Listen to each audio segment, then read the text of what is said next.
The death of Damon Janes is not an isolated incident. Another football death made local headlines in September of 1965. And even now, 48 years later, classmates of John Rittling say it's a day they will never forget. Here's News 4's Lou Raguse. Lou? Well, Jackie, this week we received several emails from viewers who remember John Rittling, and now their hearts are going out to the people of Brockton.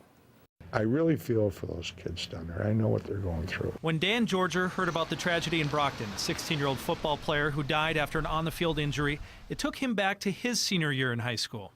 Georger played guard for Cardinal Dougherty. In a September 1965 scrimmage at Nichols High School, his good friend and teammate John Rittling suffered a fatal tackle. Rittling was hit twice. He went down after the second hit and said his neck hurt and he couldn't feel his hands or feet. And he never got up. John died 2 days later. His brother Rich was in 8th grade when it happened. It was a close brother. It's still emotional to talk about. Excuse me. At the time, Rittling's death sparked talk of ending the football program at Cardinal Dougherty and other schools. But Rich says his father never blamed the sport or other kids for John's death. But I remember Dad sending an editorial saying that it shouldn't stop just because of a freak accident.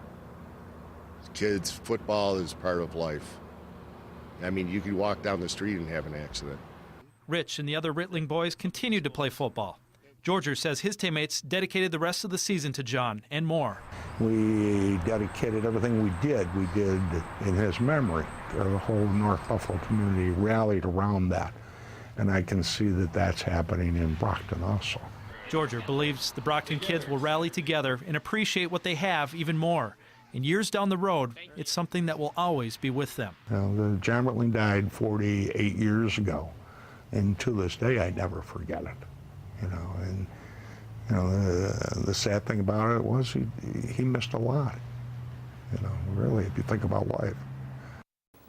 And we've been able to find at least 2 other documented cases where Western New York high school football players have died from football injuries.